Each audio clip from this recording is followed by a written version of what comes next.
Bismillahirrahmanirrahim. Tulisan yang paling kecil itu namanya huruf.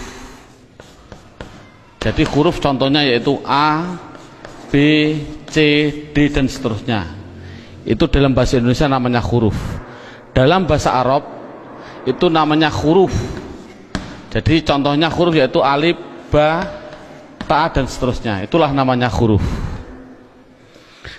Kemudian di atas huruf yang kedua itu ada yang namanya dalam bahasa Indonesia namanya kata.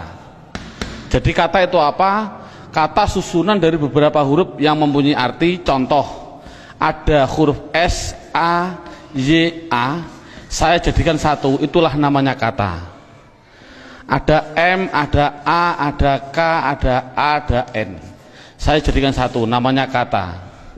Ada R, ada O, ada T, ada I, namanya roti, itu namanya kata. Dalam bahasa Arab itu namanya kalimah. Jadi kalimah yaitu contohnya ana, kumpulnya hamzah, nun, alif, itu namanya kalimah. Akulu, itu namanya kalimah. Al-khubza, itu namanya kalimah.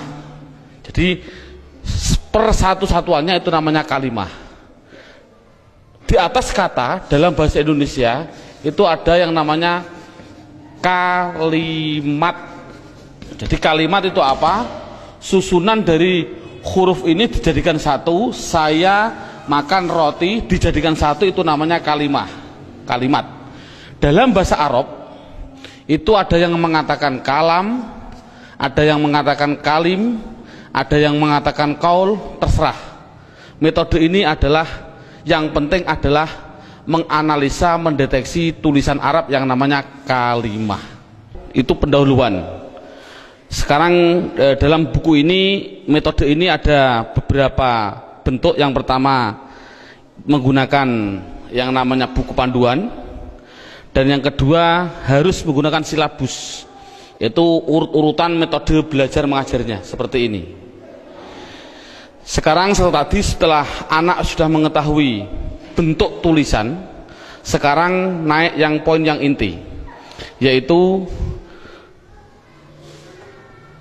dalam buku buka halaman 1 yang judulnya yaitu kalimah. Makanya tadi saya bilang yang terpenting anak bisa mendeteksi kalimah. Jadi kalimah itu ada 3. 1 kalimah isim, 2 kalimah fiil, 3 kalimah huruf. Anak dikasih suatu gambaran bahwasannya tulisan dalam Al-Quran di dunia, di Quran khususnya, itu ratusan ribu. Kalau di dunia itu adalah jutaan miliar, miliaran juta. Berarti jutaan miliar itu jumlah kalimah. Contoh, saya mencontohkan. Ada tulisan Arab alhamdulillahi rabbil alamin. Ini kita deteksi, yang inilah namanya kalimah. Lillahi itu namanya kalimah, Rabbi namanya kalimah, alamin namanya kalimah. Padahal tulisan Arab apapun yang namanya kalimah pasti kalau tidak isim fi'il huruf. Jumlah kalimah miliaran triliun pasti hanya ada 3. Kalau contohnya alhamdulillah harus dijawab oleh anak kalau tidak isim fi'il huruf. Lillahi kalau tidak isim fi'il huruf. Rabbi kalau tidak isim fi'il huruf. Alamin kalau tidak isim fi'il huruf. Selamanya. Makanya tulisan Arab di dunia itu sebenarnya hanya ada 3, yaitu isim fi'il huruf. Makanya sering saya ngasih pemikiran pada anak, tulisan apapun tulisan Arab hanya ada 3. Masuk 3 kok 3 tahun. Makanya menurut metode saya, insya Allah saya mengatakan kalau hanya ada 3 berarti per satunya itu 2 jam, makanya cukup 6 jam insya Allah praktek baca kitab. Amin Allahumma amin. Ini sekarang setelah anak sudah tahu jumlah kalimat ada 3, sekarang bagaimana saya mengetahui alhamdulillah itu isim fi'il atau huruf, lillahi itu isim fi'il atau huruf. Makanya akan saya ulas satu persatunya. Bagaimana cara mendeteksi isim, itu fi'il, itu huruf. Buka pada bukunya halaman 2. Dalam bukunya halaman 2 dilihat judulnya cara mengetahui isim. Jadi cara mengetahui isim itu dengan dua cara. Satu mengetahui artinya. Kalau memang artinya itu kok menunjukkan suatu kata benda atau suatu kata sifat, pasti itu dikatakan isim. Jadi isim itu kalau tahu artinya itu menunjukkan benda atau menunjukkan suatu sifat, pasti isim. Sama dengan fi'il nanti juga sama. Cara mengetahuinya fi'il dengan dua cara sama. Satu mengetahui artinya. Kalau memang artinya menunjukkan suatu kata kerja, itu pasti fi'il. Nah di dunia ini kan hanya ada 3. Pasti kalau tidak kata benda, kata sifat, kata kerja. Saya contohkan, duduk itu kerja atau apa? Jawab saja, anak dites. Contoh saya bilang, duduk, isim, fi'il atau huruf? Anak akan jawab fi'il karena artinya kerja.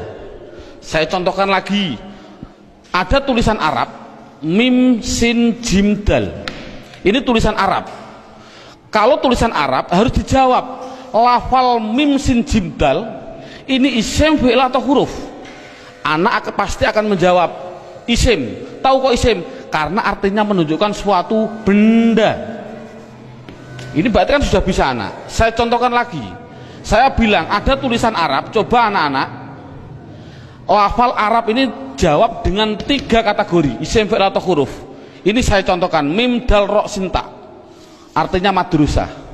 Harus dijawab isim, fi'il atau huruf. Anak pasti akan menjawab itu isim. Tahu kok isim? Karena artinya benda.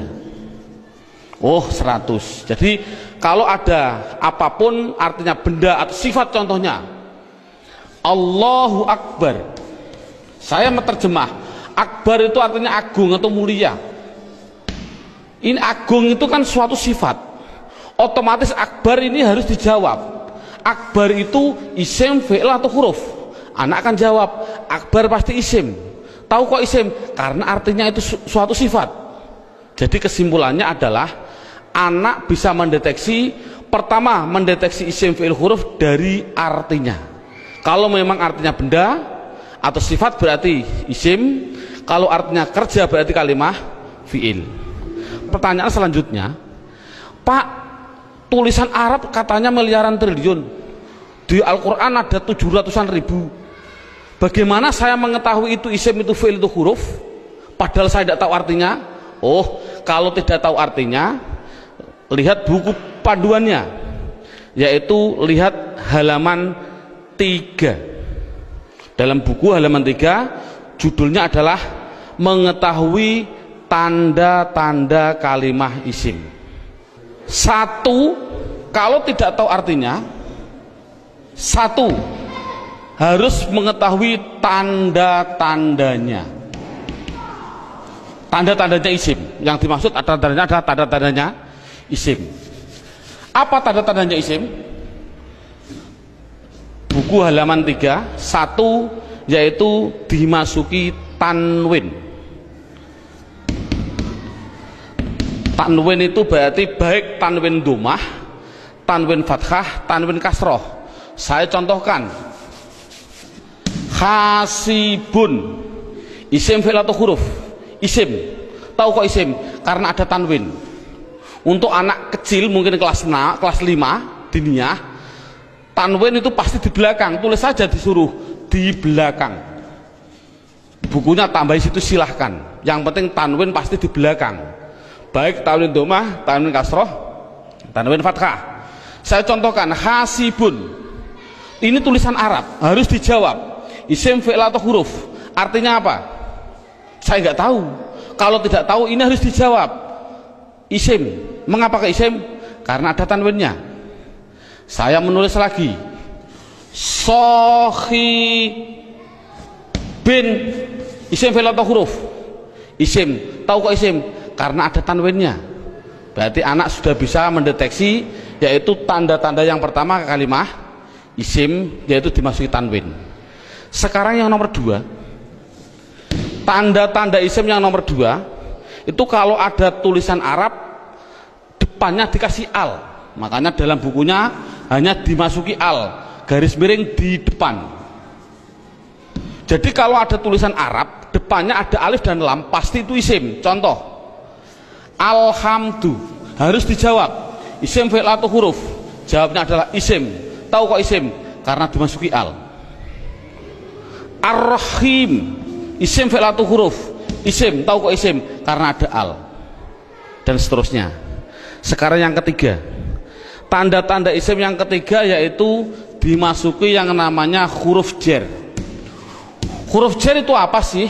Huruf jar itu adalah tertentu, lafalnya tertentu, yaitu ada tulisan itu berupa apa? Min, ila, an, ala, dan seterusnya. Di dalam buku sudah ada. Min artinya dari, ila artinya ke, an artinya dari, ala artinya di atas, dan seterusnya. Jadi kalau ada tulisan Arab dimasuki min, yang mana huruf jar itu pasti tempatnya di depan suatu kalimah, mesti itu adalah kalimah isim. Contoh, saya mencontohkan ada tulisan Arab, zahaba zaidun ila suq, zahaba zaidun ila suq. Anak saya tes satu persatu dulu. Zaidun isim fi'il atau huruf? Isim. Tahu kok isim? Karena ada tanwinnya. Suq isim fi'il atau huruf? Isim. Tahu kok isim? Karena dimasuki huruf jar yang namanya ila. Artinya apa saya suq? Tidak tahu, tidak penting. Ini kan tidak penting. Yang penting itu bisa mendeteksi itu pasti kalimah isim. Contohnya lagi, ada contoh yang namanya ada roja'a. Saya contohkan, roja'a kembali. Siapa yang kembali? Bakrun, siapa Bakar? Kembali min dukan, min dukan. Bakrun isim fi'il atau huruf? Jawabnya isim. Tahu kok isim? Karena ada tanwin. Min dukan, dukan itu isim fi'il atau huruf? Isim. Tahu kok isim? Karena dimasuki huruf jar min. Artinya apa? Tidak penting. Jadi makanya itu adalah tanda-tanda kalimah isim. Yang ketiga, yang keempat, tanda-tanda isim yang keempat di situ saya tulis. Ya, saya hapus dulu. Tanda-tanda isim yang keempat yaitu dimasuki namanya huruf kosam. Kosam itu artinya sumpah. Kosam artinya sumpah. Di sini huruf kosam hanya ada 3, wawu, ba, ta.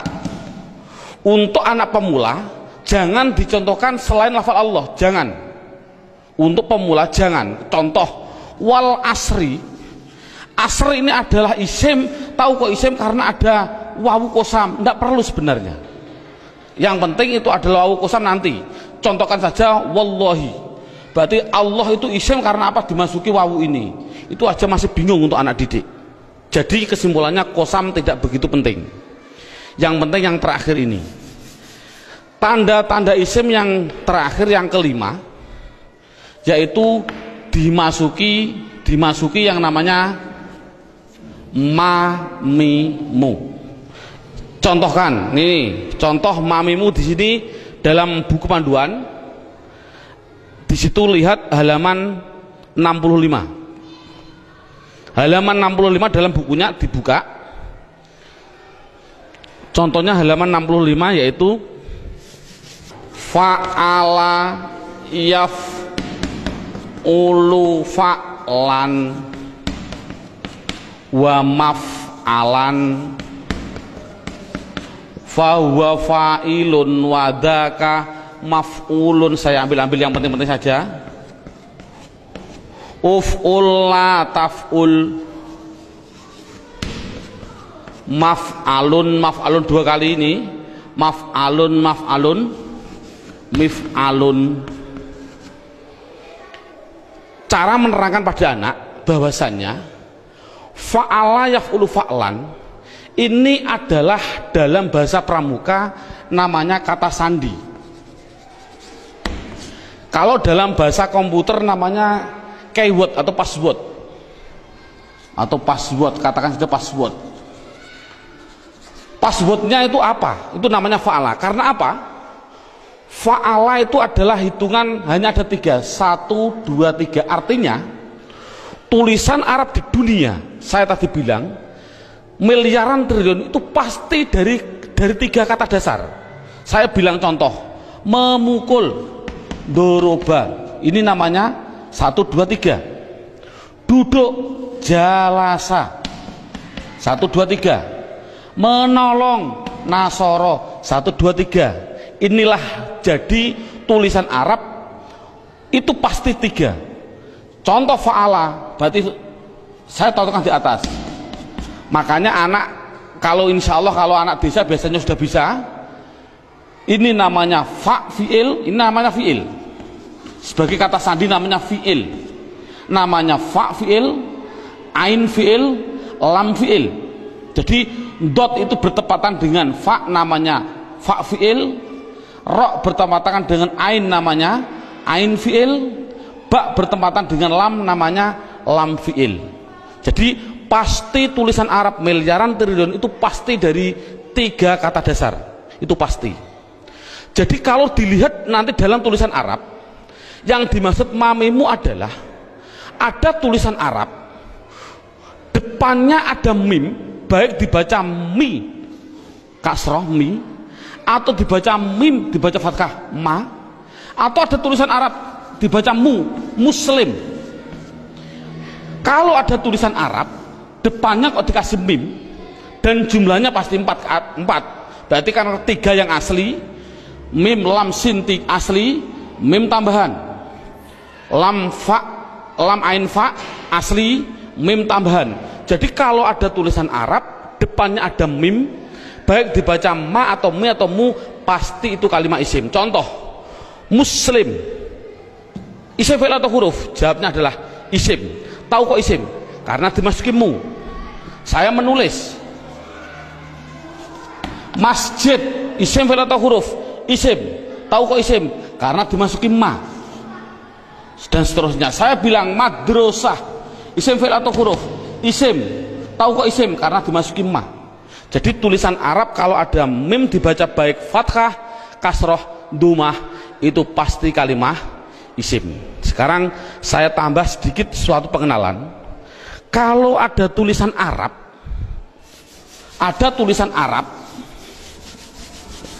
depannya saya kasih mi, contohnya mi dalam halaman 65, itu pasti menunjukkan suatu alat, pasti.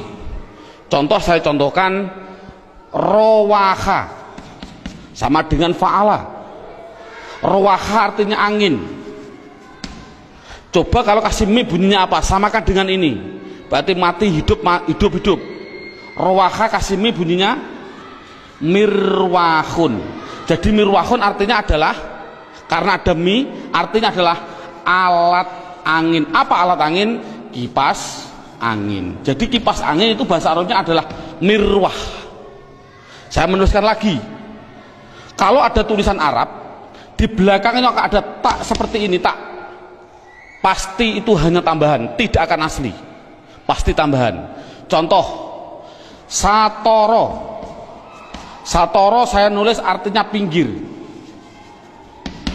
Coba kalau kasih mi bunyinya apa? Mistorun. Tapi tak ada masalah lah. Mistorotun. Apa mistorotun? Penggaris salah. Yang betul adalah alat pinggir, yaitu penggaris sama. Jadi kan sama tujuannya, semuanya.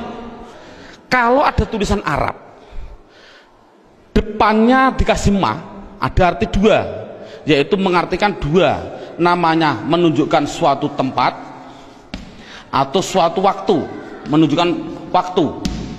Tinggal pilih kondisional. Untuk guru tolong hanya sebutkan saja pasti maf'a, karena nanti dalam pendalaman ada yang namanya maf'i ada, tapi tidak perlu dicontohkan pada murid. Yang penting adalah maf'a. Kalau ada lafal maf'a, pasti tinggal pilih menunjukkan tempat atau waktu. Contoh, Darosa belajar. Coba kalau kasih ma bunyinya apa? Madrosun. Kasih tak aja lah, tidak masalah lah. Apa namanya? Madrosatun. Darosa belajar. Kalau madrosatun artinya apa?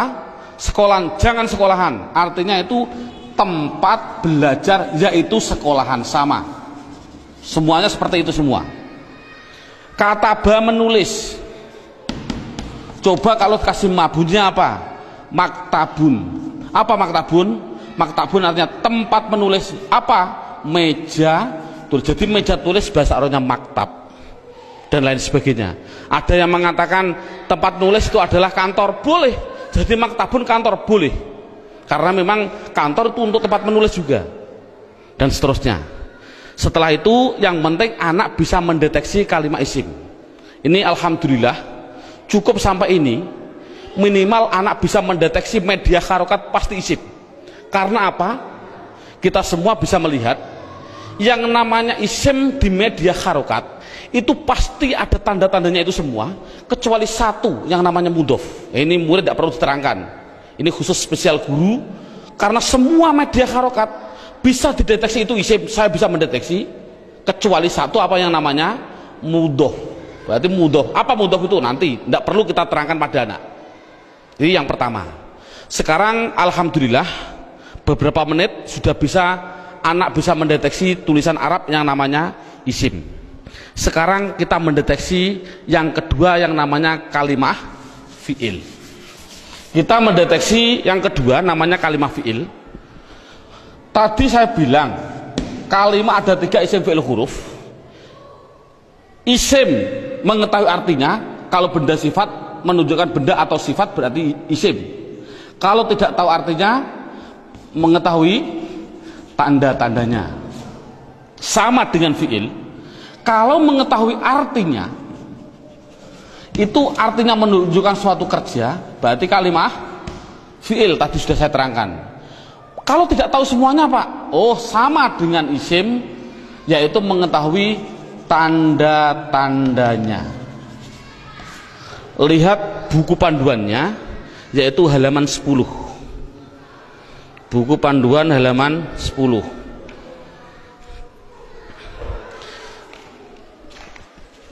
Tanda-tanda kalimat isim. 1 dimasuki kot. Di situ saya 1 dimasuki kot. Dimasuki kot. Saya menulis, biar anak, karena anak kecil, mungkin biar jelas, saya suruh di depan. Tempatnya itu di depan. Jadi kalau ada tulisan Arab, kok ada depannya ada lafal kot, pasti setelahnya itu fi'il. Contoh, saya mencontohkan. Allahu Akbar, Allahu Akbar. Qad qomatis sholah, qad qomatis sholah. Ini adalah lafal kot. Koma itu mau tidak mau harus saya jawab itu kalimat fi'il. Tahu kok fi'il? Karena dia dimasuki kot. Ini kan paling mudah. Jadi kalau ada dimasuki kot itu namanya kalimat fi'il. Apa artinya koma? Tidak penting. Yang penting tahu itu adalah fi'il. Tanda-tanda yang kedua yaitu dimasuki yang namanya sin. Tolong lafal sin tidak usah diterangkan. Karena apa kok menerangkan? Wong saya menerangkan fi'il saja belum tahu, saya contohkan lafal sayaqulu sufa. Yaqulu itu adalah fi'il karena apa? Dimasuki sin, tidak akan mungkin paham anak. Makanya sin adalah ditinggal dulu karena dia belum bisa mendeteksi semuanya. Jadi sin saya tinggal. Tanda-tanda fi'il yang ketiga yaitu dimasuki yang namanya saufa. Dimasuki yang namanya saufa. Tulis saja sama, sin ya di depan,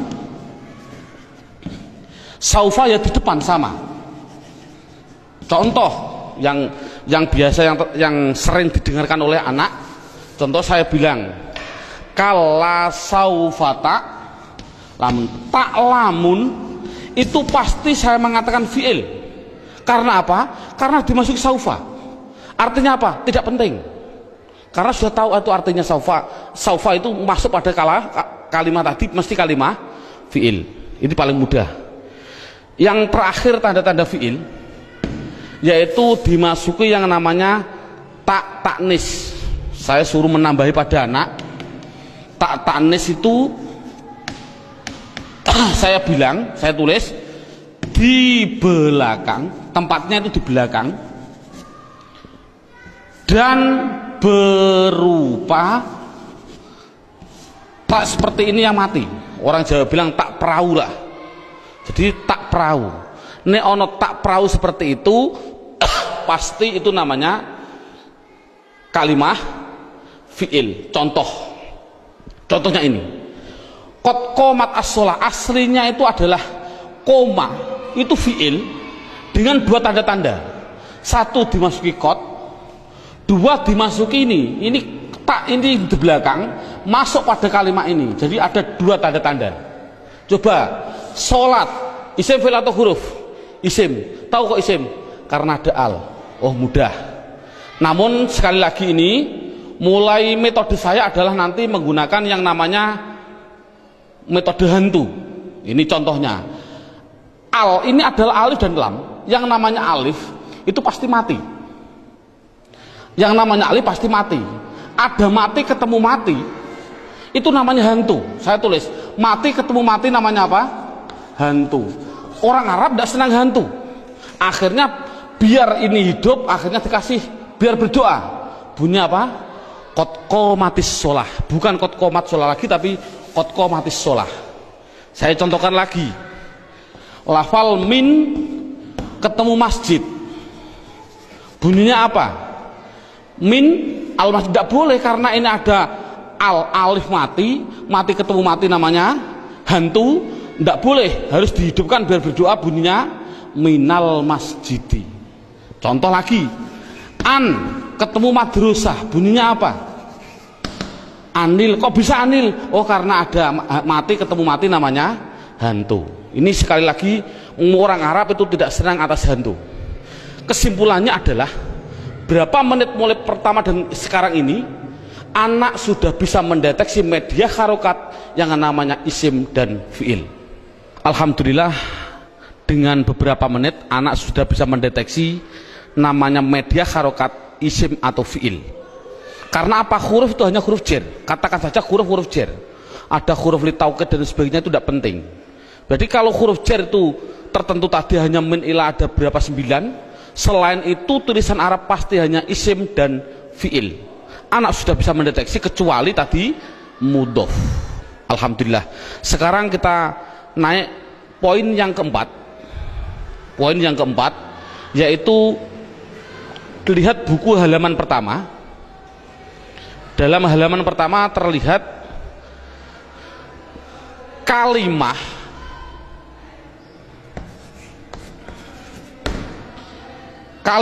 isim fiil huruf.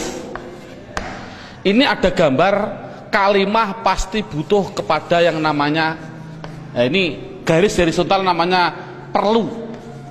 Dalam bahasa Indonesia namanya perlu, bahasa Indonesianya orang Jawa namanya butuh. Butuh itu kemarin saya dari Sumatera, butuh itu artinya sama seperti di orang Kalimantan dakar. Naudzubillah, mohon maaf sekali bahasa kasar perlu. Berarti kalimah itu pasti memerlukan yang namanya i'rab. Halaman pertama dilihat, i'rab itu ada 4. Satu namanya i'rab rofa, 2 namanya i'rab nasab, 3 namanya i'rab jar, yang keempat yaitu namanya i'rab jazm. Jadi kalimah itu pasti memerlukan yang namanya i'rab. Padahal i'rab ada 4, rofa, nasab, jar, jazm. Dan perlu diketahui kalimah isim itu butuhnya hanya butuh 3, bukan 4. Fi'il butuhnya yaitu 3, bukan 4. Huruf, sementara huruf tidak butuh. Jadi yang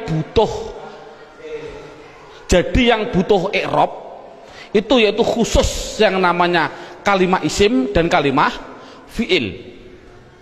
Apa i'rab itu nanti saya terangkan. Yang penting isim itu butuh 3. Apa namanya? Dan perlu ditulis dulu. Anak harus digaris bawahi. Rofa pasti domah. Dibilang pasti.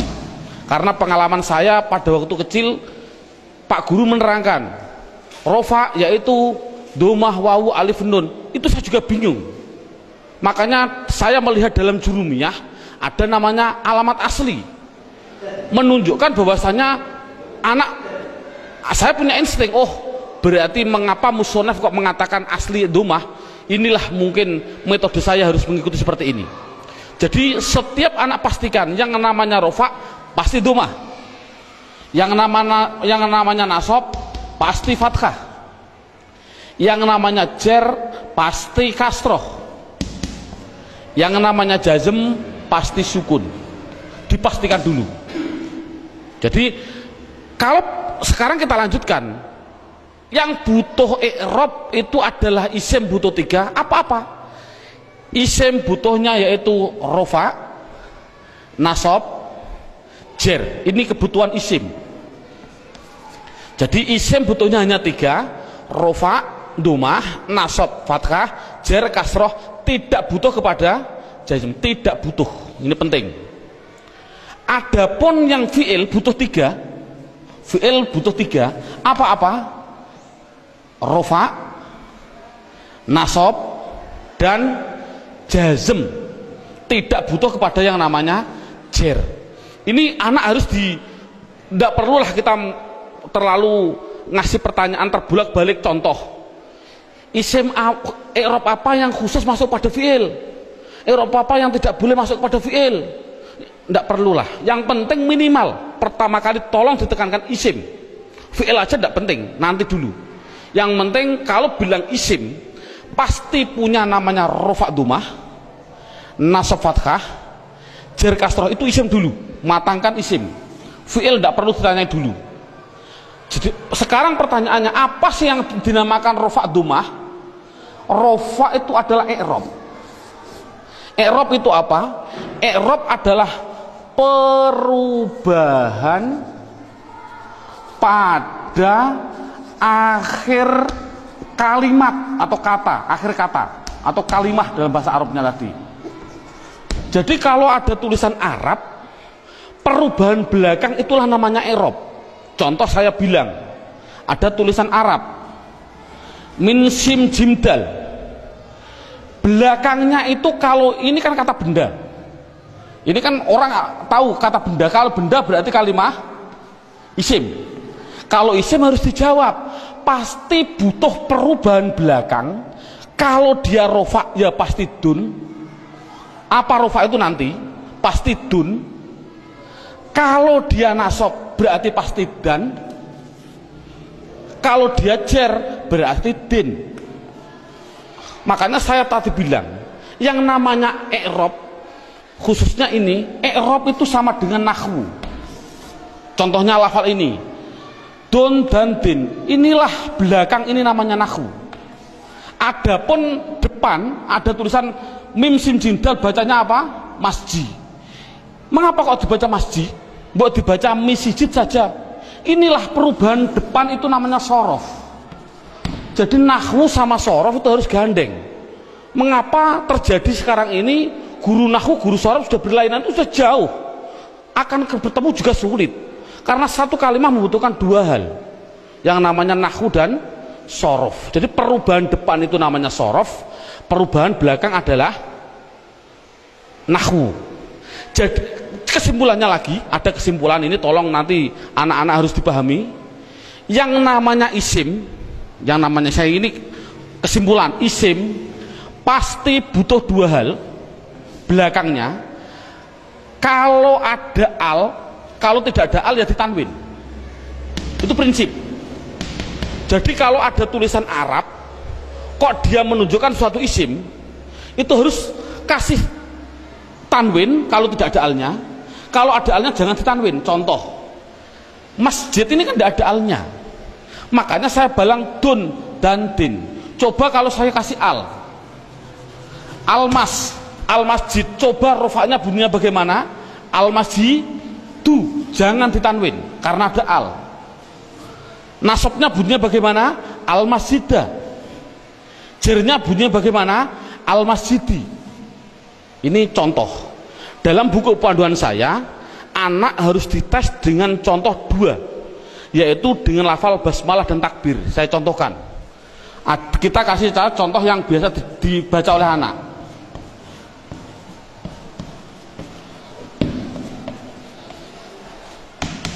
Dideteksi dulu isim fi'ilnya. Coba rohim, lafal belakang ini isim fi'il atau huruf? Isim, tahu kok isim? Ada al. Rohman, isim fi'il atau huruf? Isim, tahu kok isim? Ada al. Allah, isim fi'il atau huruf? Isim, tahu kok isim? Ada al. Silahkan. Ini ada khilafiyah ulama. Ada yang mengatakan jangan bilang al. Ini adalah ismudzat, tidak boleh dirubah-rubah. Tapi ada ulama yang mengatakan memang al. Dari lafal aliha dikasih al, jadinya alifnya dikasih panjang. Allah. Nggak, untuk anak kecil biarlah itu bilang isim karena ada al, silahkan. Ismi, ini isim, tahu kok isim karena ada huruf jerba. Ini memang sulit, anak pemula memang sulit, nggak begitu penting. Yang penting dikasih tahu ismi isim karena ada huruf jar masuk. Kalau ini mengatakan isim, ini isim karena ada al, ini isim karena ada al, ini isim karena ada al. Coba harokannya gimana? Bismi, loh, saya baca kasroh, berarti dia menunjukkan rufa nasab atau jer? Jer, karena kasroh. Oh 100. Bismillahi, saya kasri hi, berarti di kasroh. Isim ada kasroh. Oh masuk karena dia jer berarti. Mengapa kok jer? Oh nanti, belum waktunya. Bismillahirrohmani, mengapa saya bilang nih? Rufa nasab atau jer? Jer. Oh 100. Teruskan Bismillahirrahmanirrahim, pasti anak jawab khim. Jawab saja mustahil, karena sukun itu miliknya fi'il. Ini kan sukun. Sukun itu adalah miliknya kalimah. Sukun itu miliknya kalimah fi'il. Padahal ini isim, berarti ini milik isim, tidak boleh. Jadi salah, ada tulisan Arab Bismillahirrahmanirrahim, mimnya kok disukun, salah. Mestinya itu kalau dia isim, kalau tidak rohimu ya rohimah ya rohimi, pasti itu. Oh kebetulan di dalam Al-Quran tulisannya adalah mi, ya berarti jer. Dari mana kok jer? Yang penting dia kasroh, itu jer. Mengapa kok dibaca jer? Oh nanti belum masanya. Yang penting dia bisa mendeteksi itu isim, rofa nasab atau jer. Ini kan anak sudah lumayan. Dengan berarti gambaran rohim ini adalah menggambarkan anak biar tahu, oh isim tidak boleh ditanwin. Loh kok disukun pak? Oh tidak boleh ditanwin, maaf, sukun. Mengapa sukun pak? Karena wakof. Saya contohkan lagi. Dua contoh. Lafal Allahu Akbar. Allahu Akbar. Orang bilang akbar disukun. Saya jawab salah. Mengapa salah? Tadi saya bilang akbar itu adalah sifat. Yang namanya sifat itu pasti isim. Yang namanya isim tidak mungkin dia disukun. Di dalam tulisannya kalau begini. Karena apa? Sifat isim tidak boleh sukun. Karena sukun itu miliknya fi'il. Kalau isim itu pasti kalau tidak ru, ya ro, ya ri. Mengapa tidak ditanwin? Nanti. Yang jelas ini contoh Allahu Akbar. Allah isim, tahu kok isim ada al. Rofa nasab atau jer? Rofa, tahu kok rofa? Karena dumah. Akbar yang betul adalah akbaru. Jadi mengapa kok dibilang bar? Karena wakof. Kalau nulis adalah ru yang betul. Makanya sering saya kasih pertanyaan, bagaimana hukumnya ada orang sholat bilang Allahu Akbaru, sah nggak? Jawabnya adalah sah, karena nakunya seperti itu. Namun yang terbaik memang adalah wakof. Seperti ini, Bismillahirrahmanirrahim, karena wakof. Jadi intinya adalah yang namanya i'rab ada 4 rofa nasab jar jazm. Khusus kita tekankan pada isim, yang namanya isim belakangnya pasti rofa dumah, nasab fathah, jar kasroh. Itu kesimpulannya. Sekarang silabusnya poin yang kelima, judulnya yaitu pendalaman isim. Buka halaman 1, sama halaman 1, yaitu lihat halaman 1, isim dibagi 2.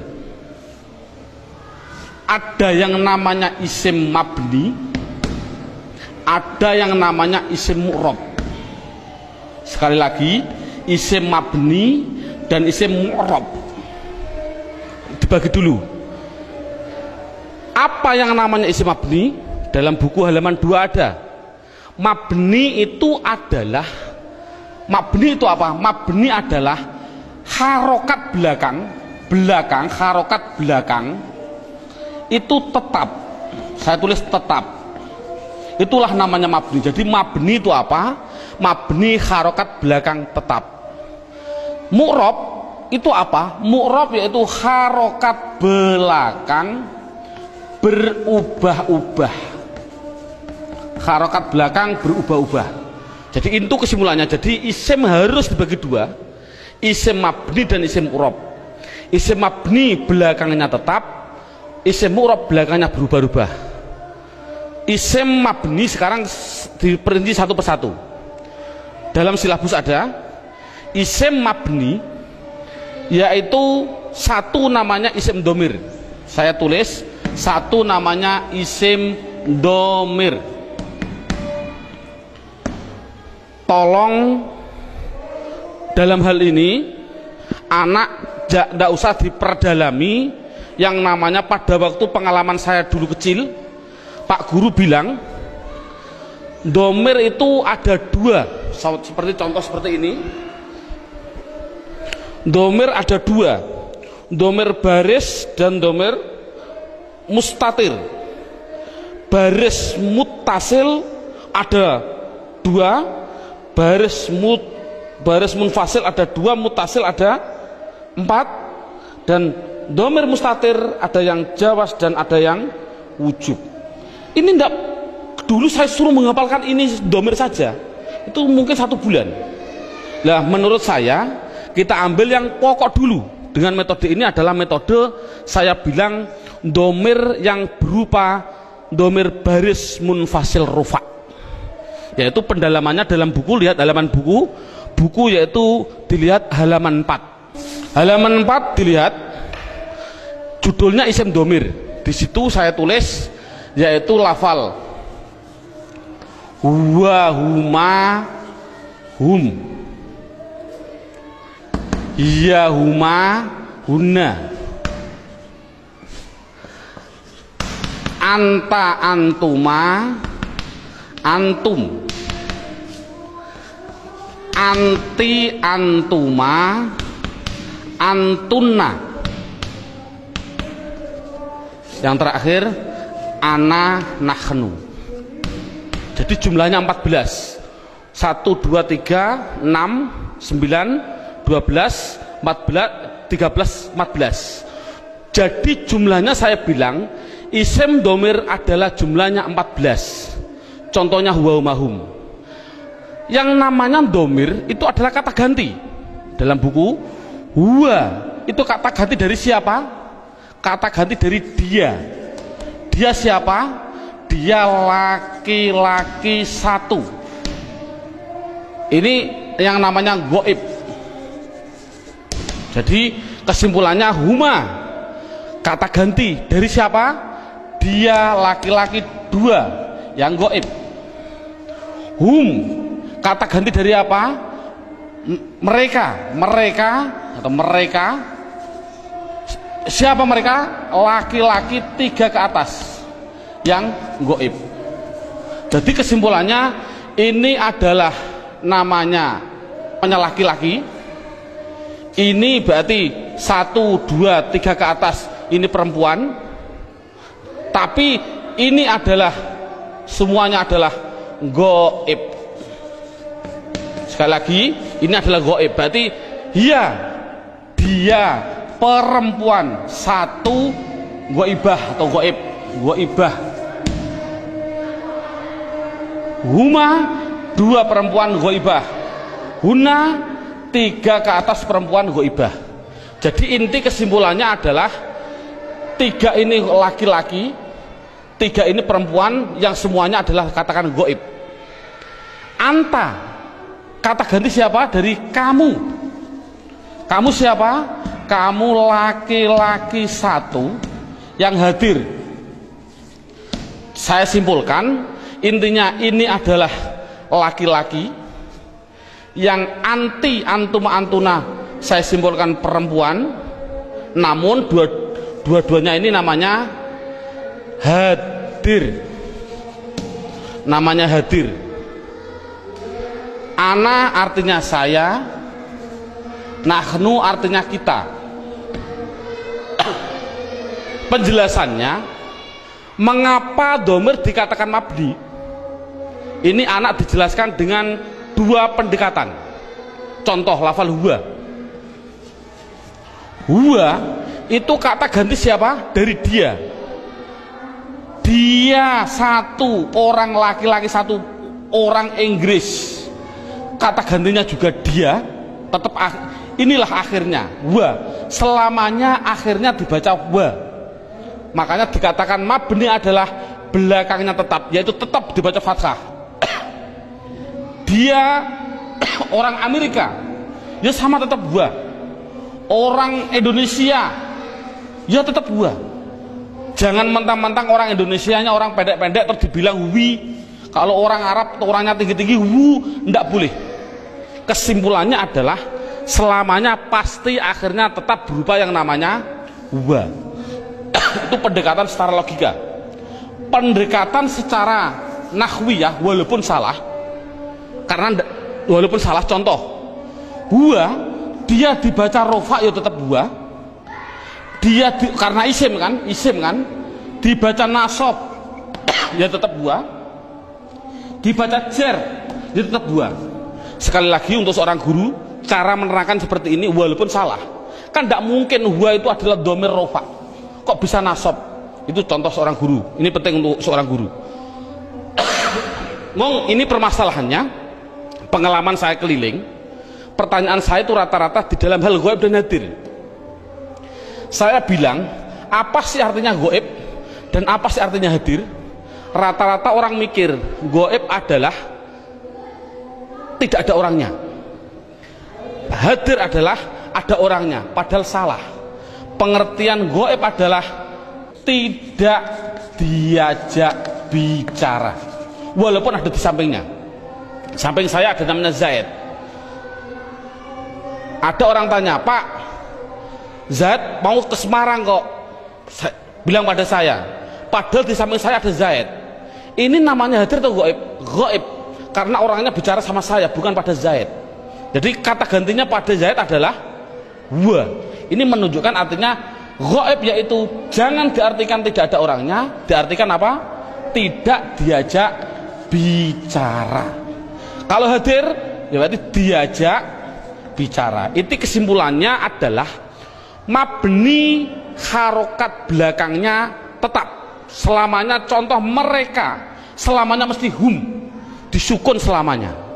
Jadi saya tulis di situ pertama isim domir mabni jumlahnya adalah 14. Buka seterusnya bukunya halaman 5. Yang kedua, mabni yang kedua yaitu yang namanya di situ saya tulis isim isyarah. Isim isyarah tidak perlu kita terlalu banyak mencontohkan. Isim isyarah itu kita contohkan hanya yang mudah-mudah saja. Contoh isim isyarah ada 3. Ada yang namanya qorib, ada yang namanya wasit, ada yang namanya ba'id. Qorib artinya dekat, wasit artinya sedang, ba'id artinya jauh. Contoh, orang bilang isyarat menunjukkan qorib iki, orang Jawa bilang iki, kalau sedang iku, kalau jauh kai, itu orang Jawa bilang. Tapi kalau orang Sunda iya, eta, itu ya salah, itu milik orang Indonesia, bukan orang bukan orang Sunda sebenarnya, tapi orang Sunda tidak punya jauh, sama dengan kita. Ini tidak, masalahnya adalah contoh korib. Kalau laki-laki hadza, kalau perempuan hadhihi, dengan dua contoh saja ini. Contoh lafal hadza, siapa ini selamanya dibaca dza, akhirnya dza, walaupun yang ditanyakan seorang kiai, seorang gubernur, seorang presiden, tetap siapa ini, man hadza, selamanya dibaca dza belakangnya, jangan berupa dzi atau du. Makanya itulah namanya mabni. Saya tidak usah menerangkan wasit, bait sudah ada. Yang jelas contohnya yaitu dalam buku panduannya sudah saya tunjukkan, yaitu isim isyarah ada 3, hadza hadhihi. Kalau sedang yaitu lafal dzaka dan dalika, dzaka dan dalika, dzaka dan tilka. Saya contohkan dzaka dan tilka.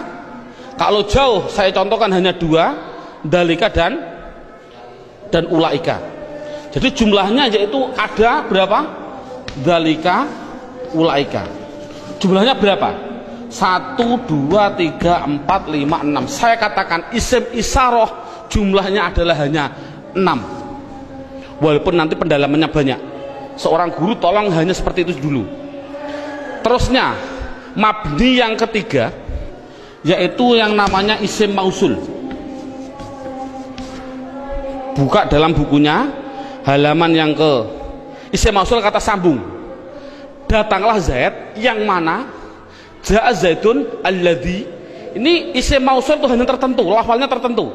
Sudah dalam bukunya ada, yaitu lafal alladzi, alladzina, alladzi, alladani, alladina. Contoh saya tidak usah nulis. Mohon dilihat contoh ini, isim mausul tertentu. Alladzi, alladani, alladina, allati, allatani, allati. Cukup sebutkan hanya 6 saja, yaitu biar anak hanya tahu isim mausul jumlahnya hanya ada 6. Mabni yang keempat. Mabni yang keempat yaitu yang namanya isim istifham. Istifham. Istifham itu pertanyaan. Di situ saya menulis, tidak usah saya tulis biar waktunya lebih singkat. Yang penting guru bisa menerangkan.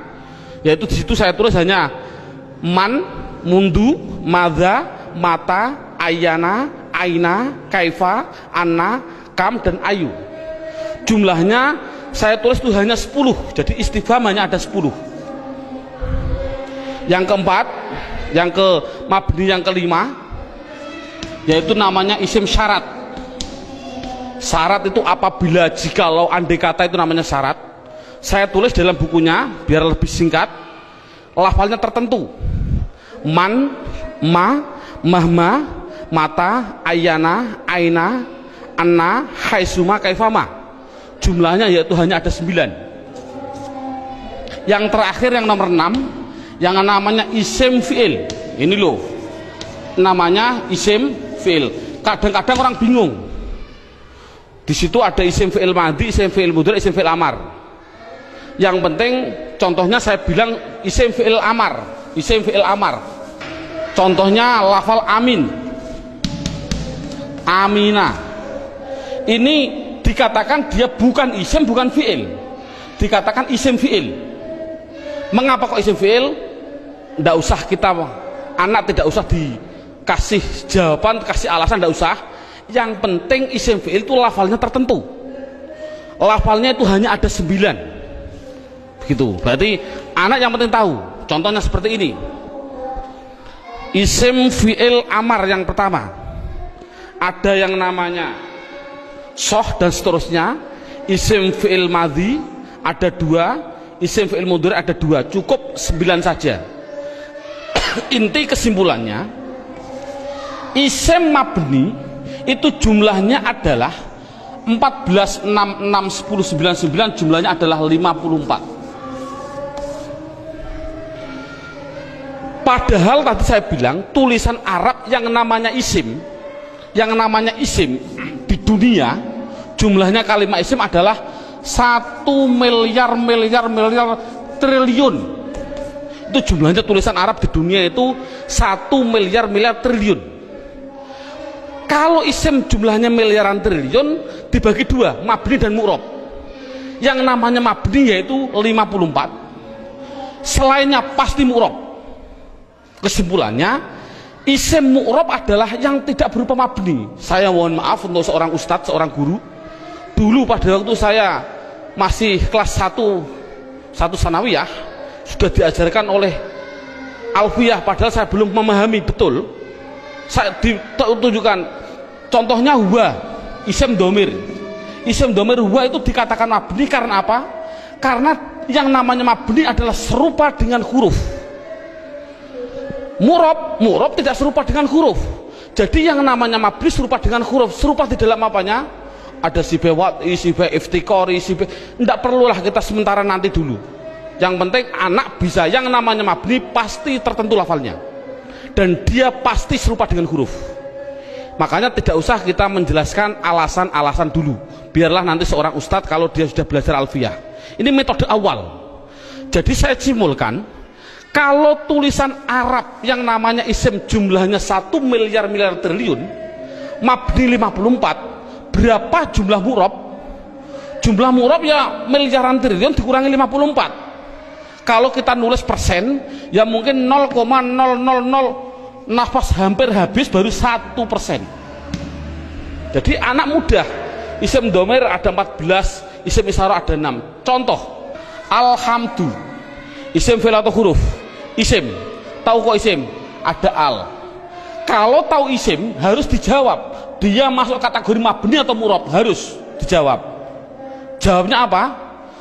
Anak dibilang ini pasti mu'rob. Karena apa kok mu'rob? Karena lafal alhamdu tidak ada pada mabni yang jumlahnya 54. Itu kan paling mudah. Berarti semua tulisan Arab kalau tidak ada di 54 ya pasti mu'rob. Berarti mu'rob miliaran triliun. Jadi makanya anak suruh menghafalkanlah. Arti tidak perlu nanti dulu. Yang penting anak bisa mendeteksi. Itu adalah mabni, jumlahnya 54, apa-apa, wa umahum dan seterusnya. Isim isyarah tak dihafal, isim mausul hafal. Selain itu pasti mu'rob. Contoh lagi, alhamdulillahi rabbil alamin. Isim fi'il atau huruf? Isim. Tahu kok isim? Ada al. Kalau isim, jawab mabni atau mu'rob? Itu pasti, pertanyaan itu harus. Jawabnya adalah mu'rob. Tahu kok mu'rob? Karena tidak ada di mabni, gitu saja. Paling simpel. Mengapa kok mu'rob? Karena tidak ada di mabni. Insya Allah anak akan bisa. Berarti bisa mendeteksi media harokat itu isim, mabni atau mu'rob. Semuanya. Mulai dari bismillah, mu'rob karena tidak ada di mabni. Bismillahi Allah, mu'rob karena tidak ada di mabni. Bismillahirrahman, Rahman mesti mu'rob karena tidak ada di mabni. Rahim, mu'rob karena tidak ada. Mudah. Jadi anak sudah bisa mendeteksi itu mabni dan itu mu'rob. Sekarang pendalaman yang terakhir, pendalaman isim yang terakhir yaitu di dalam hal mu'rob. Dalam buku panduannya lihat halaman 8. Lihat halaman 8. Halaman 8 sudah tertulis, saya tulis di situ. Halaman 8. Halaman 8 sama halaman 1 sama. Sekali lagi, halaman 8 dan halaman 1 adalah sama. Yang namanya mu'rob itu tadinya ada 6 jumlah total 54. Sekarang enggak, yang namanya mu'rob 1 ada yang namanya mufrad, 2 ada yang namanya tasniyah, yang ketiga ada yang namanya jamak mudzakkar salim, yang keempat ada yang namanya jamak muannas salim, yang kelima, nah ini saya batasi cukup mu'rob, yang penting anak bisa 4, mufrad tasniyah jamak mudzakkar salim jamak muannas salim. Yang kelima sampai yang ke-9 tidak penting. Sekali lagi metode ini adalah tidak penting. Karena apa? Karena mu'rab yang 4 ini itu sudah mendominasi dalam tulisan Arab, 80% dari tulisan Arab itu pasti terjadi dari 4. Makanya anak harus ditekankan di dalam 4 tadi. Berarti sekali lagi, mu'rab yang jumlahnya miliaran triliun dikurangi 54 itu harus dimasukkan di antara 4 ini. Berarti di antara 4 ini mufrad, tasniyah, jamak mudzakkar salim, jamak muannats salim. Sekarang anak diterangkan apa sih yang namanya isim mufrad. Lihat ini, mufrad itu bahasa Arab. Artinya apa mufrad? Artinya satu. Baik dia seorang laki-laki atau perempuan, pokoknya satu, itu nama bahasa Arabnya mufrad. Tasniyah itu bahasa Arab. Apa sih artinya tasniyah? Tasniyah itu artinya 2. Baik dia seorang laki-laki atau perempuan. Yang ketiga namanya jamak mudzakkar salim. Jamak itu artinya banyak, banyak itu artinya 3 ke atas, 3 plus. Mudzakkar artinya laki-laki, salim artinya selamat, berarti laki-laki yang selamat. Ngonoke selamat cara jayane. Yang keempat, jamak muannats salim. Jamak artinya 3 ke atas, muannats artinya perempuan, salim selamat. Jadi sementara anak dites dengan bahasa Jawa atau bahasa Indonesia, disuruh mengarabkan.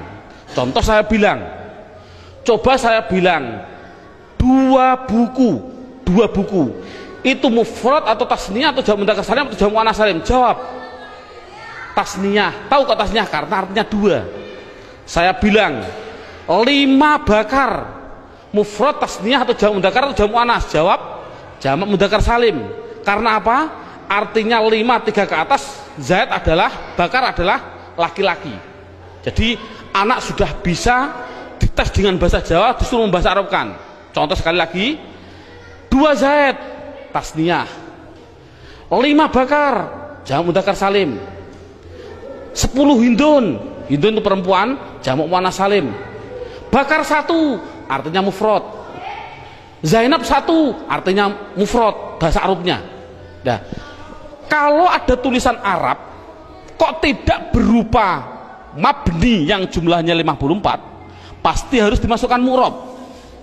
Kalau mu'rab harus dimasukkan di antara 4 ini, harus apa mufrad, apa tasniyah, apa jamak mudzakkar salim, apa jamak muannats salim, pasti harus masuk semua tulisan mu'rab. Contoh, nah ini bagaimana saya mengetahui Pak tulisan Arab itu mufrad, tasniyah, jamak mudzakkar salim, jamak muannats salim? Lihat bukunya halaman 8. Kalau ada tulisan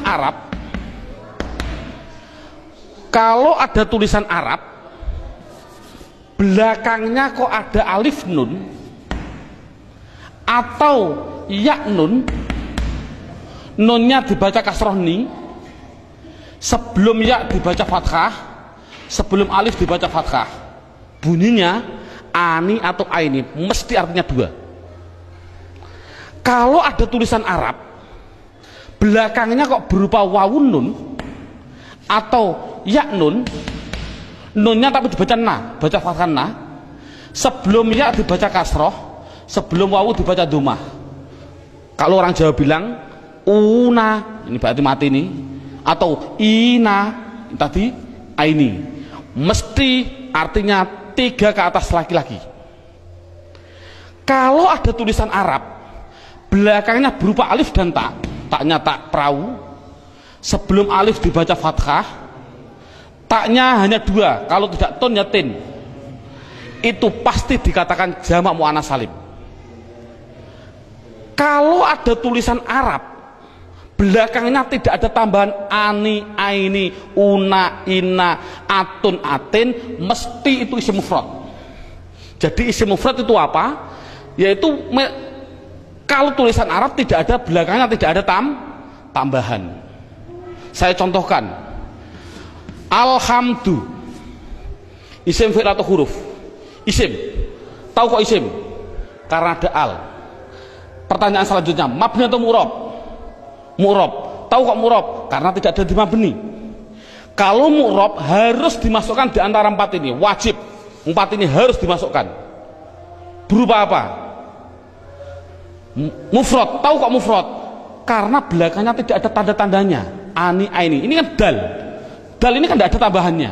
Oh, jadi alhamdu adalah isim mufrad. Contoh lagi. Bismillah, alhamdulillahi rabbil alamin.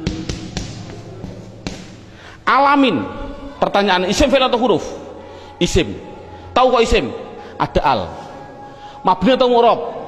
Mu'rob. Tahu kok mu'rob? Karena tidak ada di mabni. Kalau masuk mu'rob, masukkan di antara 4 ini. Bunyinya apa? Jamak mudzakkar salim. Tahu kok jamak mudzakkar salim? Karena belakangnya ada inang, ya nun, sebelumnya dibaca kasroh. Cocok gak dengan ini? Ina. Jadi tulisan Arab mesti gitu semua. Kalau mu'rob pasti harus masuk kategori di antara 4 tadi. Ini alhamdulillah berapa jam ini anak sudah bisa 100% mendeteksi isim dan mengkategorikan di antara mabni dan mu'rob. Subhanallah, sudah bagus. Ini untuk apa isim tadi? Oh, nanti. Itu adalah setelah 3 jam. Kita istirahat dulu.